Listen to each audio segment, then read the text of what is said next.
In this video, I am going to show you how you can enable screen recording or enable screen sharing permission in Google Meet or in Google Chrome. Like if you are in the same situation, click on Open System Setting. From here, you can see Google Chrome.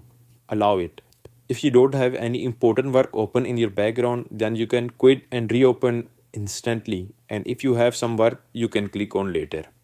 But I am choosing quit and reopen to show you how it works after that. After quitting and reopening, you can present your screen easily. Click on it and choose which type of screen sharing option is suitable for you. If you want to share any tab, then click on the particular tab. If you want to share window or if you want to share the entire screen, you can choose this option and click on share. This is how you can easily give permission to Google or screen sharing. Thanks for watching this video. Make sure to subscribe the channel and see you in the next video.